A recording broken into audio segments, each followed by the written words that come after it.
June pride മാസമായത് ഒരു കലാപത്തിന്റെ ഓർമ്മയ്ക്കാണ്. ഒരു പ്രത്യയശാസ്ത്രത്തിന്റെയോ രാഷ്ട്രീയ ചായ്വിന്റെയോ പേരിൽ ഗൂഢാലോചന ചെയ്യപ്പെട്ടതായിരുന്നില്ല ആ കലാപം. മറ്റുള്ളവരാൽ മാറ്റി നിർത്തലും അപമാനിക്കപ്പെടലും ശീലമായ ഒരു കൂട്ടം മനുഷ്യർ ഇനി അതിന് തയ്യാറല്ല എന്ന് വെളിപ്പെടുത്തും വണ്ണം പൊട്ടിത്തെറിച്ചതാണ് ആ കലാപം.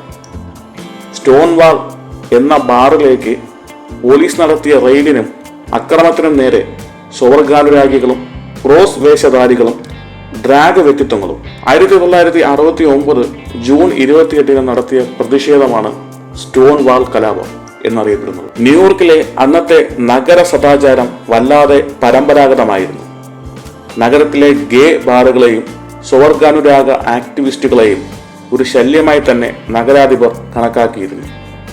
1960-കൾക്ക് ഒടുവിൽ വിയറ്റ്നാം യുദ്ധവിരുദ്ധ സമരങ്ങൾ കടന്നു വന്നതും കറുത്ത മനുഷ്യർ അവരുടെ അവകാശങ്ങൾക്കായി ശബ്ദമുയർത്തിയതും വെള്ളക്കാരന്റെ കോയ്മ കയ്യാളിയിരുന്ന മേലധികാരികൾക്ക് തീരെ സഹിക്കാവുന്നതായിരുന്നില്ല. അവിടേക്കാണ് സ്വർഗാനുരാഗികൾ ചിലർ സിവിൽ അവകാശം ചോദിച്ചത്.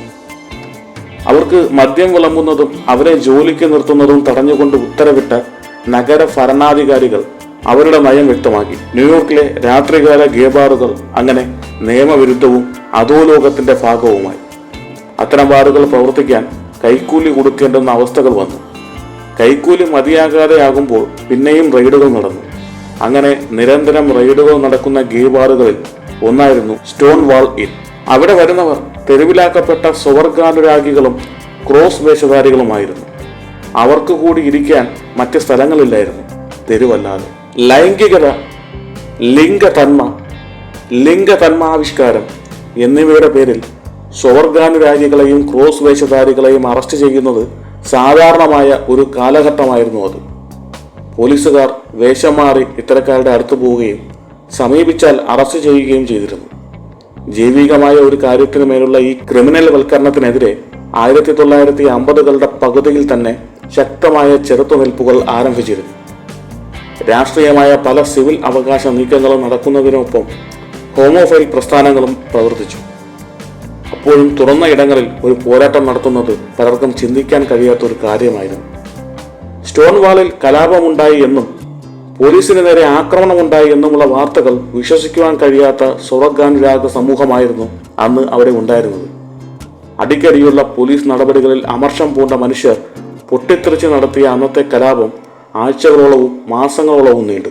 ഈ സംഭവങ്ങളെ അധിക്ഷേപകരമായി കൈകാര്യം ചെയ്ത പത്രങ്ങളുടെ ഓഫീസ് കെട്ടിടങ്ങൾക്ക് മുന്നിലേക്ക് പ്രതിഷേധം പടർന്നു. അണയാതെ നിന്ന ആ ചെറുത്തുനിൽപ്പിന്റെ ഓർമ്മയായിരുന്നു 1970 നടന്ന ആദ്യ പ്രൈഡ്. അവിടെ നിന്നിങ്ങോട്ട് ലോകത്തിന്റെ പല കോണിലേക്ക് പ്രൈഡ് പടർന്നു. പലയിടത്തും സംഘർഷങ്ങളും ഉണ്ടായി, അടിച്ചമർത്തലുകളും ഉണ്ടായി. പിൽക്കാലത്ത് കേർ വ്യക്തികളുടെ സ്വകാര്യ സ്വത്തിൽ വർധനവുണ്ടായത് അവരെ വാങ്ങൽ ശേഷിയുള്ള ഒരു സമൂഹമായി കാണാൻ കോർപ്പറേറ്റുകളെ പ്രേരിപ്പിച്ചു. പ്രമുഖ ബ്രാൻഡുകൾ പിന്നീട് പ്രൈഡിന്റെ നിറങ്ങളെ വാരിച്ചൂടി. മാധ്യമങ്ങളിൽ അംഗീകാരത്തിന്റെ ചുവയോടെ ഈ കോർപ്പറേറ്റ് സ്പോൺസേഡ് പ്രൈഡുകൾ വ്യാപകമായി. അപ്പോഴും രാഷ്ട്രീയ പ്രതിബദ്ധത ഉള്ളവരും വാങ്ങൽ ശേഷി ഇല്ലാത്തവരും എല്ലാം ഈ ആഘോഷത്തിന്റെ പളപളപ്പിന് പുറത്തായിരുന്നു. ലോകത്ത് LGBT+ മനുഷ്യർ നേരിടുന്ന അതിക്രമത്തിന് ഇപ്പോഴും യാതൊരു അറുതിയുമില്ല. സ്പെയിനിൽ ഒരു 24-കാരനെ ഗേ ആയതിന്റെ പേരിൽ ആൾക്കൂട്ടം ആക്രമിച്ച് കൊന്നതിന്റെ പ്രതിഷേധം അവിടുത്തെ തെരുവുകളിൽ നടന്നിരുന്നു. ഒരു കലാപത്തിന് ഓർമ്മ പുതുക്കുന്ന ജൂൺ മാസത്തിലടക്കം ക്യൂർ വിരുദ്ധ നീക്കങ്ങളും അടിച്ചമർത്തലുകളും ലോകത്ത് പല കോണിലായി നടക്കുന്നു. പ്രൈഡ് മാർച്ചുകൾക്ക് നേരെ നടന്ന ഭരണകൂട അടിച്ചമർത്തലുകളും കൺസർവേറ്റീവ് ആക്രമണങ്ങളും പല രീതിയിൽ റിപ്പോർട്ട് ചെയ്യപ്പെട്ടു. ജോർജിയയിലെ ടിബിലിസി എന്ന പ്രൈഡ് ഓർത്തഡോക്സ് പള്ളിയുടെയും വിശ്വാസ സമൂഹത്തിന്റെയും നിലപാടുകളും ആക്രമണങ്ങളും കാരണം അവിടുത്തെ LGBTQ+ സംഘാടകർ ഉപേക്ഷിച്ചതായിരുന്നു ഏറ്റവും ഒടുവിൽ കേട്ട വാർത്ത. ക്യൂർ മനുഷ്യരുടെ നേർക്കും LGBTQ+ ഓഫീസുകൾക്ക് നേരെയും ആക്രമണങ്ങൾ ഉണ്ടാകുന്ന വീഡിയോകളും പ്രചരിച്ചിരുന്നു. ഒരു സ്വകാര്യ വ്യക്തിയുടെ വീടിന്റെ ബാൽക്കണിയിലേക്ക് ഇരച്ചു കയറി അവിടെയുണ്ടായിരുന്ന പ്രൈഡ് പതാക നശിപ്പിക്കുന്ന വീരസ്യം ട്വിറ്റർ പേജുകൾ വഴിയും പ്രചരിപ്പിച്ചിരുന്നു. തീർത്തും ക്യൂർ ഭീതി പൂണ്ട ഒരു ജനതയുടെ ഹുങ്കിൽ അരക്ഷിതരാണ് അവിടുത്തെ ലിംഗത്വ ലൈംഗിക ന്യൂനപക്ഷ മനുഷ്യർ. പള്ളിയുടെ നിലപാടിനെ സംരക്ഷിക്കുന്ന തരത്തിലുള്ള പ്രസ്താവനകളാണ് അവിടുത്തെ ഭരണകൂടവും പുറപ്പെടുവിക്കുന്നത്. ക്രൊയേഷ്യയിൽ നടന്ന സാഗ്രബ് പ്രൈഡിലും ഹോമോഫോബിക് അതിക്രമം ഉണ്ടാവുകയും അനേകം പേർക്ക് പരിക്കേൽക്കുകയും ചെയ്തു. കഴിഞ്ഞ 10 വർഷത്തിനിടയിൽ ക്രൊയേഷ്യയിൽ നടക്കുന്ന പ്രൈഡ് മാർച്ചുകളിൽ ആക്രമണത്തിലേക്ക് എത്തിയത് അതായിരുന്നു. നിയമനിർമ്മാണ സഭയിലെ തീവ്ര വലതുപക്ഷക്കാർ ഇത്തരം ആക്രമണത്തിന് പിന്തുണ നൽകുന്നു എന്നതും കാര്യങ്ങൾ കൂടുതൽ വഷളാക്കുന്നു. ഫ്ലോറിഡ പ്രൈഡിൽ നടന്നത് സിവിലിയൻ ഹോമോഭീതിപരമായ ആക്രമണമായിരുന്നു. പ്രൈഡ് മാർച്ചിലേക്ക് ഒരു ട്രക്ക് ഓടിച്ചു കയറ്റി ഒരാളുടെ മരണത്തിനിടയാക്കിയ ദാരുണ സംഭവമാണ് അവിടെ നടന്നത്. അബദ്ധത്തിൽ സംഭവിച്ചതാണെന്ന ഭാഷ്യമാണ് പോലീസ് വൃത്തങ്ങൾ മാധ്യമങ്ങളോട് പറഞ്ഞത്. കേവലം ഒരു മനഃപൂർവ്വമല്ലാത്ത നരഹത്യ മാത്രമായി കേസ് അവിടെ ചുരുക്കപ്പെട്ടു. ഫിൻലൻഡിൽ ഒരു ഗേ ബീച്ച് റെയിൻബോ പാർട്ടി നടക്കവേ അതിൽ പങ്കെടുക്കുന്ന അതിന്റെ പേരിൽ 19 പേരെ അറസ്റ്റ് ചെയ്ത നടപടിയും ഒരു പ്രൈഡ് മാസത്തിലാണ് കണ്ടത്. പോലീസിനെ ഉപയോഗിച്ച് പ്രൈഡ് മാർച്ചിന്റെ അടിച്ചമർത്തുന്നതിന്റെ ഭീകരരൂപം കണ്ടത് തുർക്കിയിലായിരുന്നു. എല്ലാ കൊല്ലവും എന്തെങ്കിലും കാരണത്തിൽ പ്രൈഡ് മുടക്കാൻ ഭരണാധികാരികൾ ശ്രമിക്കുമായിരുന്നു. 2014 മുതൽ നഗരത്തിന്റെ പഴക്കവും ആൾക്കൂട്ടത്തെ താങ്ങാനാവായ്മയുമായിരുന്നു പ്രൈഡ് മുടക്കുന്നതിന് കാരണമെങ്കിൽ ഇത്തവണ അത് കോവിഡായിരുന്നു. കോവിഡ് മാനദണ്ഡങ്ങൾ പാലിച്ചു നടന്ന പ്രൈഡ് പോലീസ് ഇടപെടലോടെ സംഘർഷഭരിതമാവുകയും 25ഓളം പേരെ പോലീസ് അറസ്റ്റ് ചെയ്യുകയും ചെയ്തു. പോലീസുകാരടക്കം അവിടെ ഒരുപാട് പേർക്ക് പരിക്കേറ്റു. ഇതോടൊപ്പം എടുത്തു പറയേണ്ട ചില ഹോമോഫോബിക് ഭരണകൂട നീക്കങ്ങളുമുണ്ട്. ഇന്ത്യയുടെ കാര്യം തന്നെ ആദ്യം പരിശോധിക്കാം. സ്വവർഗ വിവാഹത്തിനായുള്ള അനുമതിക്കായി കോടതിയിൽ സമർപ്പിക്കപ്പെട്ട അപേക്ഷയിന്മേൽ കേന്ദ്ര സർക്കാരിനോട് അഭിപ്രായം ചോദിച്ചപ്പോൾ കിട്ടിയ മറുപടി അങ്ങേയറ്റം നിരാശാജനകമായിരുന്നു. വിവാഹ സർട്ടിഫിക്കറ്റ് കിട്ടാതെ ഇവിടെ ആരും മരിക്കുന്നൊന്നുമില്ലല്ലോ, ഇതൊക്കെ പിന്നെ എപ്പോഴെങ്കിലും നോക്കാം എന്നായിരുന്നു സർക്കാർ മറുപടി. കുടുംബ പരിരക്ഷ എന്നത് ഒരു പകർച്ചവ്യാധിയുടെ സാഹചര്യത്തിൽ തരുന്ന സഹായങ്ങൾ നിലനിൽക്കെയാണ് ഇവർ ഈ പറഞ്ഞത്. ഹെറ്ററോ കുടുംബങ്ങൾ ഒരു കുടുംബ വ്യവസ്ഥയിൽ നേടുന്ന പ്രത്യേക പരിഗണനയൊന്നും സ്വവർഗ കുടുംബഘടന അർഹിക്കുന്നില്ല. കനത്ത വിവേചന നടപടിയാണിത്. അതിനോടൊപ്പം മരിച്ചാൽ മാത്രം എന്തെങ്കിലും ചെയ്യാമെന്നുള്ള ഉദാസീനതയും. ഒപ്പം തന്നെ കൊളീജിയം ഐക്യകണ്ഠേന അംഗീകരിച്ച സൗരഭ് കൃപാലിനെ ഡൽഹി ഹൈക്കോടതി ജഡ്ജിയാക്കിയുള്ള സ്ഥാനക്കയറ്റത്തെ അദ്ദേഹം ഒരു ഗേ ആണ് എന്നതിന്റെ പേരിൽ പല കാരണങ്ങൾ പറഞ്ഞ് കേന്ദ്രം എതിർത്തിരുന്നു. അദ്ദേഹത്തിന്റെ പങ്കാളി ഒരു വിദേശ പൗരനാണ് എന്നതാണ് ഏറ്റവും പുതിയ വിചിത്രവാദം. പോളണ്ടിന്റെ കാര്യവും കഷ്ടമാണ്.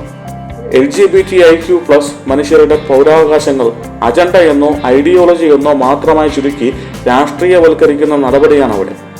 രാജ്യത്ത് LGBT ഐഡിയോളജി ഫ്രീ സോണുകൾ പ്രഖ്യാപിച്ച അവർ അവരുടെ ക്യൂർ വിരുദ്ധ നയം പ്രഖ്യാപിക്കുകയും ചെയ്തു. യൂറോപ്യൻ യൂണിയൻ ഇതിനോട് പ്രതികരിച്ചത് പോളണ്ട് അടക്കമുള്ള മുഴുവൻ യൂറോപ്യൻ യൂണിയനെയും LGBT ഫ്രീഡം സോണായി പ്രഖ്യാപിച്ചുകൊണ്ടായിരുന്നു. ക്യൂർ മനുഷ്യർക്ക് നേരെയുള്ള വിവേചനങ്ങളെ നിയമപരമായി തന്നെ എതിർത്തു നിൽക്കുന്ന സൗഹാർദ്ദ നടപടികൾ യൂറോപ്യൻ യൂണിയൻ കൈക്കൊണ്ടു. പോളണ്ടിന്റെ അതേ നയമാണ് റഷ്യയും ഹംഗറിയും ഇറ്റലിയും കൈക്കൊണ്ടത്. സ്വവർഗ വിവാഹങ്ങൾ നിരോധിച്ച ഉത്തരവിലൂടെ പുടിൻ റഷ്യയുടെ ക്യൂർ വിരുദ്ധ നയം തുറന്നു പ്രഖ്യാപിച്ചു. LGBT+ മനുഷ്യർ കുട്ടികളെ പീഡിപ്പിക്കുന്നവരും കുട്ടികളെ വഴിതെറ്റിക്കുന്നവരാണ് എന്നും പ്രഖ്യാപിച്ചു. LGBT വിരുദ്ധ നയം കൊണ്ടുവന്നു. ലീവ് അവർ ചിൽഡ്രൻ എലോൺ എന്ന് പേരിട്ടാണ് കൺസർവേറ്റീവ് യുക്തികൾ ഇത്തരം ക്യൂർ വിരുദ്ധ നടപടികളെ ന്യായീകരിക്കുന്നത്. ഇറ്റലിയിൽ വത്തിക്കാന്റെ ഇടപെടൽ കൊണ്ട് തന്നെ ഹോമോഫോബിയ സർക്കാർ തലത്തിൽ ധാരാളമുണ്ട്. മാർപ്പാപ്പയുടെ സൗഹാർദ്ദ നയങ്ങളെ ഔദ്യോഗിക വൃത്തങ്ങൾ കൊണ്ട് തന്നെ അവർ എതിർക്കുന്നു എന്നതിനാൽ ഇത് സാധാരണമായ ഒരു കാര്യമായി കാണാം. തീവ്ര വലതുപക്ഷ ചിന്തകളുള്ള രാജ്യങ്ങളെല്ലാം തന്നെ ഗേ പ്രൊപ്പഗണ്ട എന്ന പേരിലാണ് LGBTIQ+ അവകാശ നീക്കങ്ങളെ എതിർക്കുന്നത്. പരമ്പരാഗത മതമൂല്യങ്ങളെ ഇല്ലാതാക്കുന്ന അജണ്ടയായാണ് അവർ ഇതിനെ കാണുന്നത്. LGBT+ മനുഷ്യരുടെ നിലനിൽപ്പിനെ തന്നെ അസഹിഷ്ണുതയോടെ കാണുന്ന ഇത്തരം മനുഷ്യർ ഭൂരിപക്ഷ പിന്തുണ കിട്ടാൻ പല മാർഗങ്ങളും കൈക്കൊള്ളുന്നുണ്ട്. മനുഷ്യാവകാശം എന്ന തലം LGBT+ വിഷയത്തിൽ വരാതിരിക്കാനും അതിന് കേവലം അജണ്ട എന്ന സ്വരം വരാനുമാണ് വലതു രാഷ്ട്രീയ പരമ്പരാഗത ചിന്തകൾ കൊണ്ടുപിടിച്ച് ശ്രമിക്കുന്നത്. ഭൂമിയിൽ ആണും പെണ്ണും മാത്രമേ ജനിക്കുന്നുള്ളൂ എന്നും അവർ പരസ്പരം മാത്രമേ ബന്ധപ്പെടുകയുള്ളൂ എന്നുമുള്ള ചിന്തയിലൂടെ ഇല്ലാതാക്കുന്ന ജീവിതങ്ങൾ അനവധിയാണ്. ജൈവികമായ ഒന്നിന്റെ പേരിൽ രാഷ്ട്രീയ ഗൂഢാലോചനകളെ ചാപ്പ കിട്ടേണ്ടി വരുന്ന ഒരു കൂട്ടം മനുഷ്യരാണ് ഇന്നും ഖീർ സമൂഹം. LGBTIQ+ മനുഷ്യരുടെ നിലനിൽപ്പ് ഇപ്പോഴും കലാപമാണ്. അവർ ഓരോ ശ്വാസത്തിലും കലാപം നടത്തുകയാണ്.